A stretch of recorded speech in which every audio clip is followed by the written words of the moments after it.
ಹೆಸರಲ್ಲೇ ವಿರೋಧ ಇದೆ. ವಿರೋಧ ಪಕ್ಷದವ್ರು ವಿರೋಧ ಮಾಡೋದೇ ಕೆಲಸ. ಇನ್ನೇನು ಹೊಗಳ್ತಾರ ನಮ್ಮನ್ನು. ಇವರು ಸೂಪರ್ ಸ್ಟಾರ್ಗಳು, 2 ವರ್ಷ ಚೆನ್ನಾಗಿ ಮಾಡಿದ್ದಾರೆ.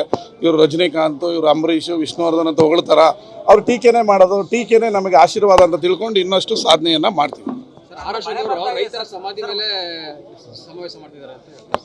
ರೈತರಿಗೆ ನನ್ನೊಂದೇ ಕ್ಷೇತ್ರದಲ್ಲಿ 250 ಕೋಟಿ ರೂಪಾಯಿ ಕೊಟ್ಟಿದ್ದಾರೆ.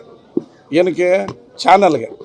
ಒಂದು ಕ್ಷೇತ್ರಕ್ಕೆ 250 ಕೊಟ್ಟ ಮೇಲೆ ರೈತರ ಅಭಿವೃದ್ಧಿ ಆಗುತ್ತೆ ಅಂದಮೇಲೆ ಯಾರು ಗೊಬ್ಬರ ಕೊಡದೆ ಗುಂಡು ಹೊಡೆದ್ರು ಅವ್ರ ಬಾಯಲ್ಲಿ, ಭೂತದ ಬಾಯಲ್ಲಿ ಭಗವದ್ಗೀತೆ ಬಂದಂಗೆ ಅಶೋಕ್ ಅವ್ರ ಬಾಯಲ್ಲಿ ಈ ರೀತಿ ಬರಬಾರ್ದಾಗಿತ್ತು.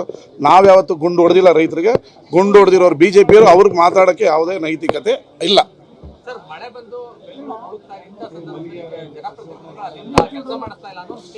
ನೋಡ್ರಿ, ನಿನ್ನೆ ಮುಖ್ಯಮಂತ್ರಿಗಳು ಮತ್ತು ಉಪಮುಖ್ಯಮಂತ್ರಿಗಳು ಇಡೀ ಬೆಂಗಳೂರು ರೌಂಡ್ಸ್ ಹೋಗಿದ್ದಾರೆ. ರಾತ್ರಿ ತಡರಾತ್ರಿ 1 ಗಂಟೆವರೆಗೂ ಉಪಮುಖ್ಯಮಂತ್ರಿಗಳು ರೌಂಡ್ಸ್ ಮಾಡಿದ್ದಾರೆ.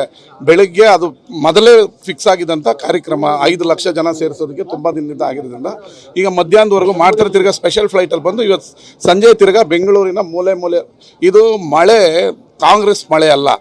BJP ಕಾಲದಲ್ಲೂ ಇದೇ ಕತೆ, ಜನತಾದಳದ ಕಾಲದಲ್ಲೂ ಇದೇ ಕತೆ. ಅದಕ್ಕೆ ಐತಿಹಾಸಿಕವಾಗಿ ಬೆಂಗಳೂರಿನ ಅಭಿವೃದ್ಧಿಗೆ ಸಿದ್ದರಾಮಯ್ಯನವರು, DK ಶಿವಕುಮಾರ್ 1 ಲಕ್ಷ ಕೋಟಿ ರೂಪಾಯಿನ ಎತ್ತಿಟ್ಟಿದ್ದಾರೆ. ಟನಲ್ ಮಾಡ್ತಾ ಇದೀವಿ, ಫ್ಲೇವರ್ ಮಾಡ್ತಾ ಇದೀವಿ, ಮತ್ತು ಬಫರ್ ಝೋನಲ್ಲಿ ರಸ್ತೆಗಳನ್ನ ಮಾಡ್ತಾ ಇದೀವಿ. ಅದೆಲ್ಲ ಉದ್ಘಾಟನೆ ಆದರೆ ಈ ಬೆಂಗಳೂರಿಗೆ ಶಾಶ್ವತವಾದ ಒಂದು ನೆಲೆ ಗೊತ್ತಾಗುತ್ತೆ.